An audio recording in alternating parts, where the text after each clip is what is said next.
Welcome back to the Extra Rep Podcast, guys. I'm Josh. I'm Liam. So today, what we're going to talk about, thought it would be a really good thing to go through things that we've actually changed our mind about since we first started getting into the health and fitness industry. So, like you guys, I'm sure there are things you believed when you were younger, and now you've grown up and been like, oh, that was probably wrong or potentially not as effective as you sort of thought. So I thought it'd be really fun for us to go through these. You can see some of the dumb shit we used to do and obviously learn from our mistakes. If you're currently doing one of these things, obviously we'll apply some context to this sort of stuff as well. So it's going to be dependent on a couple of things, but we'll make sure we mention that as well. First things first, Liam, what would you say is, I guess, your first one in terms of something you changed your mind about? I changed my mind about that coffee is bad for me. Even though I always drank it, I was always guilt shamed into having coffee and too much is bad for you and XYZ. You can't have it on an empty stomach. It affects your stomach acid. It affects your cortisol. It affects your adrenal glands. Affects your nervous system, which that last one is true, but not in the way that you think of. And honestly, a lot of the health benefits just get overlooked. Do you find, like with the coffee as well, in terms of it being bad for you, obviously we know like the context dependent of potentially someone, smashing 4 coffees before they go to bed, probably not ideal, right? But if you're talking about like pure benefits from coffee, are there like certain types of coffee that's more beneficial? Like are there ones you should avoid? Yes, so you do want to look for a mold-free and pesticide-free coffee. Coffee is the most second-traded commodity in the world apart from oil, and so it flies around. You don't know where it's sourced from. It can get sprayed with a lot of pesticides and it can have risks with mold as well. So you want to make sure that you steer clear away from that. I mean, any organic beans that you get is generally good or pesticide-free or mold-free, so you're pretty safe there. Yeah, cool. And what was that other coffee you have? Was it before you speak? Before you speak, Yeah. yeah. So that's sourced from Colombia, so that's all good. I've looked heavily into the ingredients of that one, and yeah, that one comes with a few things like MCT oil and stuff like that, and it's sweetened with stevia as well, which is a natural sweetener, which is a leaf. So it's got no shit in it, and yeah, I love that one. Yeah, sweet. So what would you say it's like, what have you sort of specifically changed your mind about when people go, oh, well, it does, increase your heart rate, or it does do X, Y, Z, or what research have you seen to, refute that and change your mind? Well, a genetic component is a big factor of how you metabolize coffee and how you metabolize caffeine. And it's the exact same as you bring up the sleep argument. It's like some people are morning people, some people are night owls. And look, we all know the Italian dad who drinks 4 espressos after dinner and sleeps like an absolute baby and gets up and does his laboring the next day, no problems. And then there's some people that, if they have coffee in the afternoon, they have one, then they go, oh shit, okay, yeah, I definitely feel the effects. But I would argue with a lot of people, there is a lot of the times that the fear-mongering around it and the guilt that you feel for having the coffee, which would potentially keep you up at night. It's like, oh, I had a coffee at 3 o'clock, so that must be the reason why I can't sleep. When you could just be, fucking with your own head, and just that stress and guilt in itself is actually keeping you awake. Yeah, that makes sense. And I think, tolerance plays a big part as well. Like I know for myself, especially when I first started getting into coffee, like blew my head off. I was like, this is unbelievable. Yep. And then I know straight away if I had one too late in the afternoon, I'd be like, oh shit, it's going to affect my sleep. But, sort of the more you get, I guess, used to the dosage and tolerance, the more you need. So I think it's something that, of course, coffee's great and you should, probably have a couple of coffees a day.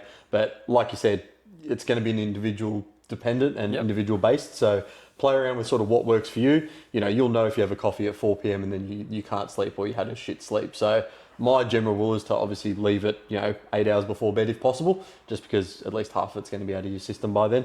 But yeah, I think that's a sort of good one, because a lot of people will demonize coffee especially when it comes to exercise performance, like huge benefits as well. Huge. And that's not to say you can't have one if you're going to be training in the afternoon. Like with training, performance is key. So if you need to have an 80 milligram espresso before training and it's 5 p.m. in the afternoon, it's not the end of the world. Yeah. And look, perfect topic of changing our mind about things. For those people that don't know, Josh never used to drink coffee. It took me years to actually convince him. What ended up making you change your mind at the end of the day? It was just because I was so tired and wasn't sleeping properly. But I had what do they call it? Like the reishi mushroom coffee. Like I got it off iHerb, like it was horrible. Yeah, not a like fan. I used to mix it Not a with fan. with hot water, and I used to just shot it because I'd be like that'd just give me some energy without actually having caffeine in it. And then from there it just became I'll just have a shot, and now I'm a snob. Yep. So yeah. I think that was that's a really good one with coffee. So again, do your research, guys. It is person dependent. You'll sort of know if you're struggling to sleep.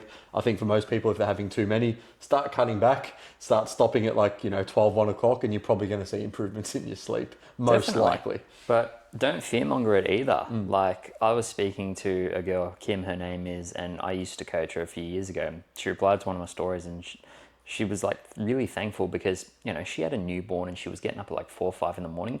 And she had this element of guilt that she was having a coffee first thing. She's like, oh no, I've been told I can't have it on an empty stomach, blah, blah, blah. And I'm like, you got nothing to worry about, Kim. She's like, and then I posted all the research on the stories and all that. She's like, thank God. She's like, I was never going to give it up. But like, just that element of like feeling shamed or guilt behind something that not only you love, but it also has all these health benefits. Yeah. I think the health benefits definitely outweigh, sort of any negatives. Like I said, takeaway message is just be careful of it, obviously, around that sleep time because we know it's going to impact that as well. I think one thing that I used to think was, especially when I think when you're growing up, it's like fasted cardio. It just, you see that as fat like, burning. yeah, for like you're going to be able to burn more body fat. And, the more obviously research I did into it, and don't get me wrong, I used to do it when I was younger and I still sometimes do it today. Yeah. But I think the key take home point is realizing that your body can either burn, carbs, fats, or protein. Yep. Generally speaking, when you're training fasted, or if you're doing cardio fasted, your body's generally going to be burning more fats, which is great, right? But that doesn't unfortunately mean that you're burning body fat. It just means you're using the fats as actual fuel. There's a massive argument you could sort of go down with sort of pros and cons and oxidization and that sort of thing. But I think that the position of thinking like you have to do fasted cardio and you will lose more body fat, that's the problem. Whereas I get a certain amount of steps in or I get my cardio in whenever I can. If that's first thing in the morning, sweet. If not, I'll probably do it fueled between meals or whatever. And it's going to have just about the same effect, especially when it comes to like fat loss and body recomposition. Interesting. So I've actually trialed and errored with this. Like, I used to just get up and run back in the day for the convenience because I didn't have to travel to the gym. And I used to be like, I have to do that fasted. Then sometimes if I had, a few too many meals one day, I'd just go out for a run. But I'm really like pinpoint accurate with my cardio, tracking it on my watch, my heart rate, all that stuff. I do 30 minutes 3 times a week, steady state on the Stairmaster. Now I've done that fasted and I've done that with food in my system and with caffeine in my system. Both of the times I've been at the exact same intensity as in like number 5 on the Stairmaster. I've noticed differences in my heart rate. It is a lot more stressful on the fasted state. My heart rate increases a lot higher than it does when I am fed. So there are a few things there. Yes, I'm in a 12, 14 hour fasted state. I am hydrated when I'm doing it, but it's like, glucose stores are a little bit more depleted. There's no fat soluble like nutrition there to pull from or anything like that. So there's not as much ATP for energy for the cell to convert. But when I've had it fed, then I've noticed there's actually a little bit more stable of a heart rate, and also I sweat a little bit less. Yeah, it's interesting. And I find like, you could go the opposite end of that spectrum to be like, oh, well, Liam's just said if you do it faster now, I'll probably burn some more calories, like because my heart rate's going to be high. And it's like, you might burn another, 20 calories throughout the workout if you're lucky. But again, when you're looking at cardio and that, obviously we're thinking about calorie expenditure, but like I said, when we're thinking about training and doing generally like really planned cardio, when you're trying to manipulate your heart rate, that's a little bit separate towards like actual fat loss, if that makes sense. Obviously, in terms of adding activity, if you're stalled and like you can't go any lower on food, adding in cardio sessions then obviously going to help that process. But like I said, fasted cardio, not the be all and end all. What was the one you mentioned? Eat big to get big? Yeah, that used to be such a saying because you watched all the bodybuilders on YouTube or fitness influencers and they'll just be screaming like, eat food, all this, not even worry about protein powders or anything like that. And, eat big to get big. I mean, I was someone who just had a really big appetite. Still to this day, I think genetically, I'm someone who just has a really big appetite. So when you put food in front of me, I can demolish it. And I would just use that to be like, oh, I've trained today, I've trained hard. This is all going straight to muscle growth. I'm going to get big and everything like that. And I guarantee you, I just put on more and more body fat. Yeah. It's really interesting. And I think a lot of the research has come out now that, yes, of course, you need to optimize muscle growth, you need to be in a surplus, but it's a lot smaller than people think. I like how you said optimize, because we're not saying it's necessary either. Remember, muscle growth comes from the stimulus from training. It's very important. Doesn't come purely from the calories. The calories play a role, but if you're in a deficit, you've still got enough carbohydrates around training to increase performance, and you're still eating enough protein and amino acids to recover in between sessions, you're still going to be okay. Yeah, I think that is one thing that people will think, even if they go into a workout without like being as fueled or as this, or like, oh, I'm not going to build as much muscle unless I just keep eating. And if you're not tracking what you're eating, again, like the chance of, again, you just putting on body fat is just going to be extremely high. Yep. And muscle building is going to be a bit more of a patient process. So you don't need as much food as you think. Like I think a lot of the research has confirmed, from maintenance to about, potentially 200-300 calories over around that position is generally optimal. Again, everyone's going to be different there with genetics and things like that as well. Everyone's different. But I strongly doubt that anyone would need, over a 500 calorie surplus a day, unless you're on the good stuff, to actually, start seeing, muscle growth at the rate that your genetics allow you to, if that makes sense. So Yep, yeah, I think that eat big to get big myth is definitely been dispelled now. But again, it can, obviously, a lot of people are, like they say, they're hard gainers, and they generally just don't eat enough because they're so busy during the day. So that is when a lot of people get that, that sort of cycle. And that goes into another one, Or they're not training with the right intensity, Yeah. they're not recovering, they're not sleeping well. I think the training thing's a massive one. Like, there'll be a lot of people who eat, be like, yeah, I went got this meal afterwards, I did this, and like, I'll watch their training, I'm like, bro, you did not do one difficult set, or if they did a set to failure, I'm like, you did not keep tension where it needed to be on the muscle group it needed to be. So I think it's got to go hand in hand. You got to think that nutrition fuels the training. It's not like the other way around. It's like training is like the switch. Like you flick the switch, and then once you flick the switch, then you can, add that fuel in nutrition, that little bit of extra calories to take it to that next level. If you're not flicking that switch enough, and then you just fueling yourself, like you're just going to overflow, and then that's going to be more body fat on your frame. Exactly. Unfortunately, I think a good one training as well, leading into that, is always training to failure. So I got caught into this, of like just flogging yourself, sets, reps, heaps of volume, like we'll talk about as well. But training always to failure every single set, every single working set, and every day, exactly right, will probably work against you. So you'll get away with it for a period of time, and you will make progress. But then again, depend on stress levels, depend on other stuff as well. But always training to failure will probably lead you to a point where you can't progress anymore. And now a lot of my training is based around 1 to 2 reps in reserve, getting stronger, and then potentially maybe doing one set with 1 RR, and then my second set could be pushed to failure, for example. As like a bit of a, if the first one didn't feel great for whatever reason, you've sort of got a chance to, I guess, redeem yourself a little bit, and they're all good stimulating reps towards muscle growth. So that is one where, again, and we're not telling you not to train hard. You definitely need to train hard. A lot of people say they train to failure, and you watch them and they can get another 5 reps. So you really do need to measure and probably go to failure first. Or they do 3 sets of one muscle group, and they're doing the exact same weight, and they're just doing as many reps as possible and considering that to be failure. Yeah. So it's like you've just got to track and make sure that you are progressing every single week and you're getting stronger. Even if you're like, say like on a bench press, you probably want to stay 1 RR. You don't want to probably take a bench press to failure from a safety aspect. Yeah, unless you got a spotter. But at the same time, it's like your perception of effort when you've got a spotter and when you don't, you will know to keep 1 rep in reserve or not. Yeah, and it's like I said, as long as you're progressing those things week to week, obviously volume comes into play, which we'll talk about. But yeah, that's one thing that, a lot of people get wrong. They'll train always to failure, end up with little niggles, injuries and things like that, which I have now from being an idiot for a couple of years.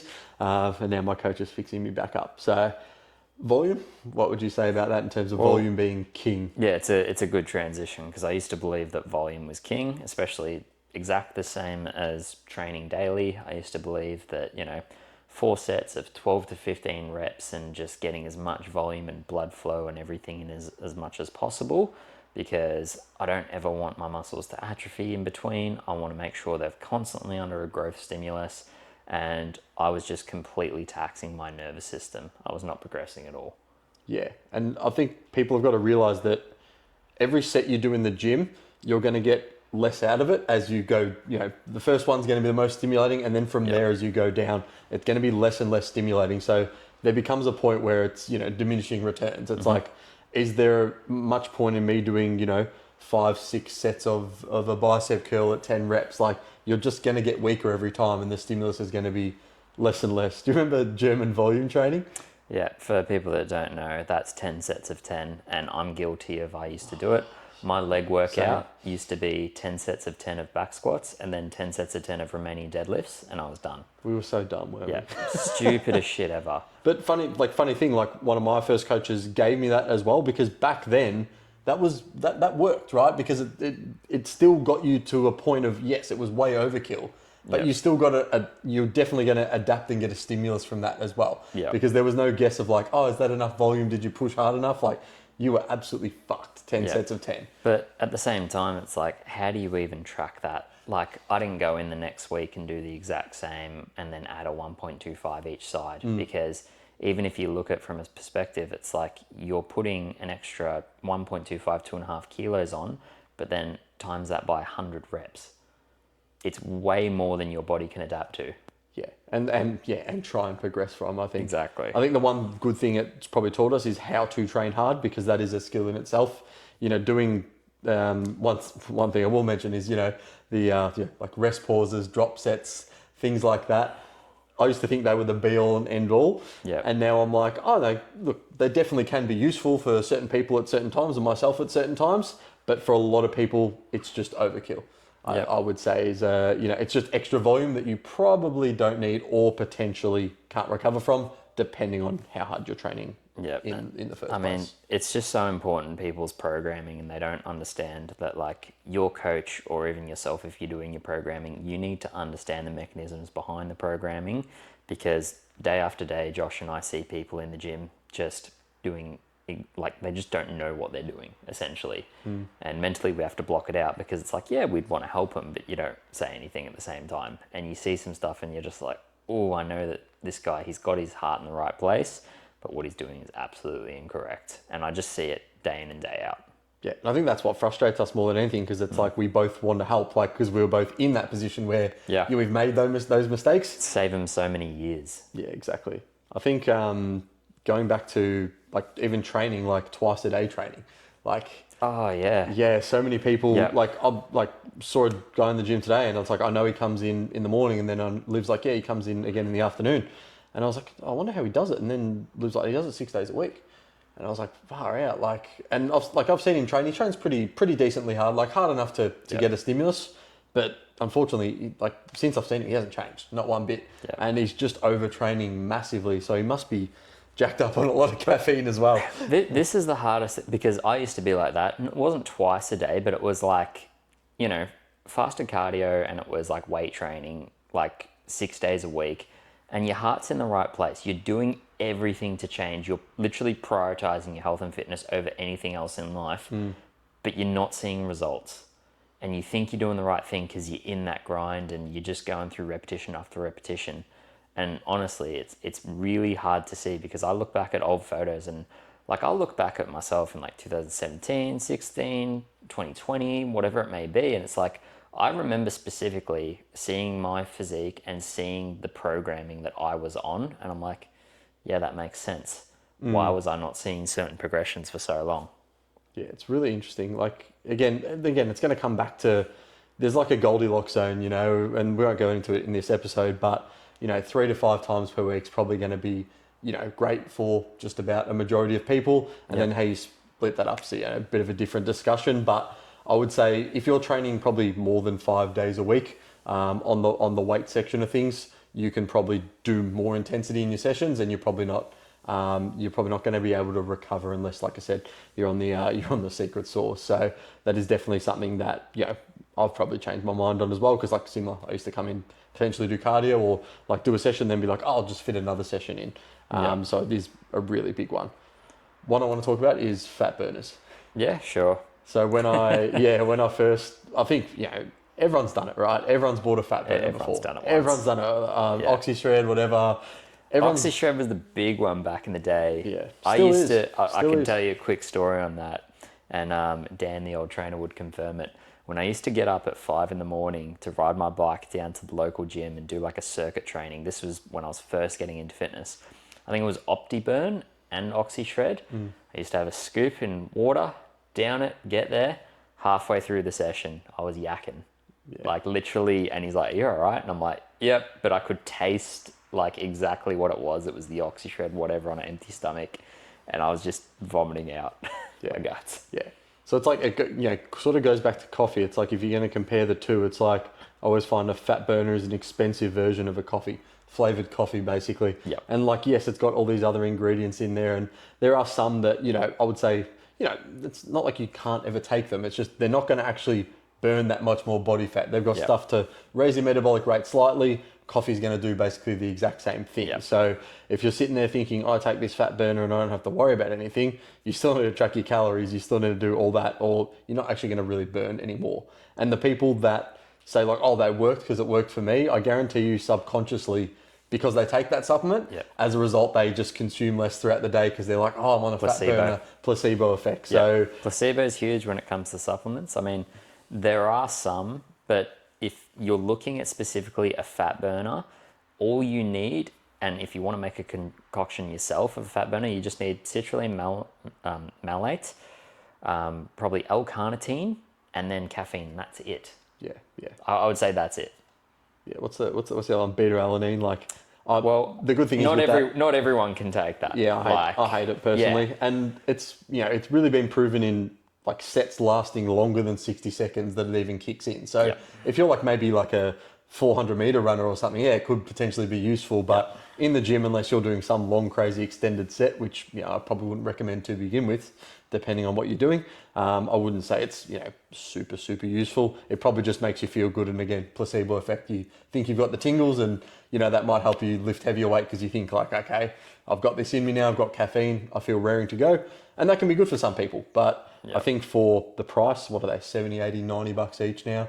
Depends on the serving, but yeah, you're looking at like probably $2, almost $3 per serving. Yeah. It's expensive. Yeah. But again, like you go back to coffee, people are buying $6 coffees out, same sort of thing. So you can obviously buy coffee in bulk, and different story If you with buy shots. it before you speak coffee, the sachets, for example, it's like $1.70 a sachet. Yeah. I think, like I said, there's just better ways to do it. Not to say that, fat burners are the be all and end all and you shouldn't have them. If that's a source of caffeine and you like having it, you want to have it in the morning, go for it. But just know it's not going to burn you any extra body fat. It's basically just caffeine to get you moving, to improve your performance, which will then, in coincide with your calorie deficit, will then lead to those results as well. What about, we obviously did a podcast on metabolism, but like the eating every 2 hours. Oh man, like this is something that I used to do, and this got me fat as well. I used to eat chicken, broccoli, brown rice 6 times a day, every 2 hours on the dot. If I couldn't do it, I made sure I had almonds with me so I could eat almonds on the 2-hour mark. And it literally like ruled my life. Yeah. Like I couldn't go anywhere without knowing like, I need to eat, I need to eat, I need to eat. And it's just not a life to live. And I was full the whole time. I wasn't even hungry for the next meal. But because it was chicken, broccoli, and brown rice, I'm like, this is healthy and it's going to get me building muscle and it's going to get me shredded at the same time. It's something I believed in. And I thought my metabolism was super fast. Yeah. It is funny because it's like, we still prioritize, when you talk about metabolism and, the bodybuilders eating every 2 hours, it's not for metabolism purposes, it's for protein. Consistent protein in the bloodstream, so they can retain and build a lot more lean muscle tissue. So, we still, of course, recommend probably having at least, 3 to 5 meals throughout the day with protein in there. Yeah. And trying to... 3 to 4 hours apart. Yeah, 3 to 4 hours apart. I think that holds you in really, really good stead. But yeah, it's when you get into that metabolism thing where it's like, you have to have 6 meals, you have to do X, Y, Z, you have to keep eating. If you're eating every 2 hours, and you're like on 1,800 calories or something on some aggressive cut, it doesn't leave you much to be able to actually eat, does it? Yeah, it's awful. It's like you're getting a quick taste, and then you get to eat something really small, and then you're just like, all right, 2 hours until the next meal, and your whole day just revolves around thinking about that next 2 hours. I think if anything, it just fuels more hunger as well, because I reckon the more you're eating, the more you're like, oh, I'm just, add that. And then it's like, oh, 2 hours, I'm hungry. Because it's like, it's not satisfying enough because they're such small meals in such frequency. So I think, food volume, we obviously want to make sure that there's a decent chunk of food volume in there with your meals, because that's just going to help you, stick to the plan a bit more, especially if you're on probably more of an aggressive deficit. Yeah. But going back to the chicken, broccoli and rice, like you would look at that and be like, that's the bodybuilder staple, like the healthy, if I'm going to the gym, healthiest food ever. Chicken, broccoli and rice, like that's what I'll had. I always thought that, those good foods are like, they're always good for you. And I'm not saying to not have chicken, broccoli and rice, right? They're all fantastic sources in their own right. Specifically brown rice. Exactly. Yeah. But we'll touch on that. I actually had an issue where I was consuming broccoli every single day, and it was basically leaking through my gut lining, and I was getting like severe, like, gastrointestinal issues, like always on the toilet in the morning, like loose stools, and it like probably ruled my life for a good 3 to 6 months before I ended up basically having to jump onto a keto diet and then slowly reintroduce carbohydrates again, because it was just feeding off all the carbs I was putting in as well, and I'd just be getting stomach cramps and everything. And so it is like, do I have broccoli? Yes, I still have it every now and again, but I'm not having it every day anymore, because I know for me personally, that's just doesn't sit well with me. Yeah, and look, for clients that I deal with that have Crohn's, small intestinal bacterial overgrowth, a bunch of that stuff, broccoli's a nightmare for them. Cauliflower too. An absolute nightmare for them. Yeah, it is very, very interesting how things that are marketed as healthy, or things, you think like, oh, the more I eat of this, the better. It can also have the opposite effect. So there's a bit of yin and yang with everything. Like as much as probably a lot of people can't, don't have to worry about, there's no such thing as too many vegetables. If they're starting to get, stomach distress or, gastrointestinal issues, that obviously... There can be such thing as too many vegetables. Yes. Fiber. Yeah. Well, too much fiber can have, you can have some issues with your colon. Too many nightshade source of vegetables can really cause a bit of inflammation there. I mean, chili's a vegetable. Imagine if you had too much chili. Yeah, you wouldn't be feeling too great. But and we're not telling you, for example, not to eat vegetables or not to have fiber. 99% of people don't have enough to start with. It's a stupid argument, right? Like I had a girl reach out to me last week on one of my stories, and because I got asked on one of my Q&As, like, what are some myths that I want to die? And I did say that, coffee's bad for you, you can't have it on an empty stomach. Her reply to my story and her rebuttal is like, I mean, anything in excess and too much can be bad for you. And then she's like, even too much water can be bad for you. Yeah. And I'm like... Drink 8 litres of water, you'll probably die. Exactly. But I'm like, what even is this argument? It's like, I'm not saying, drink this to the excess point where it's bad for you. Yeah. I'm listing all the benefits of something that are good. And if you were to eat chicken and veggies, that's a good meal. But we're not saying have it 8 times a day to the point that you're sick. And I think that's that's what it comes back to. It's like, even everything we've talked about today, like you guys would have seen the pendulum swing both ways, but it always ends up somewhere in the middle in terms of moderation and actually just moderating things, being smart. Like, when you've had too much of XYZ, if you're having too little of XYZ, it's about balancing those things out. Like I said, training volume, you can be too much or it can be too little. Yep. And then there's the moderate Goldilocks zone where you're going to make the most progress. Same with your food. You can too many calories, too little. You're going to have problems with both. There's a moderate zone and a Goldilocks zone for both of them as well. So supplements as well. Exactly. Too many supplements and, they can counteract another supplement, or you could overdose on some other supplement. Or it's just placebo at the end of the day. You're taking a whole bunch and spending a whole lot of money and you think you're doing well, but you're actually taking things your body doesn't need. Yeah, it's just an absolute rabbit hole. The list goes on. That's why we do all the research, mate. That's why we're, 11 years down the track in this industry, and we're still learning new stuff every single day. Yeah, I think it's important to keep learning new stuff. Things are always changing. New research is always coming out. So it's always good to stay on top of it. And of course, as we get the latest research, we'll be giving it to you guys. And again, if there's anything that you guys really want us to talk about or any topics that you want us to go through in more detail, just shoot a message to our Instagrams below. You'll see me at Action Fitness Nutrition and Liam at Coach Liam C. Murphy. That's the one. That's the one. Beautiful. But I think that was a really good podcast, guys, on things we have changed our mind about. Probably get a few of you guys thinking about potentially some things you might be doing or haven't done and just want to moderate those sort of things. But again, any questions, send them to our inbox. But until then, guys, we'll see you in the next episode. See you guys.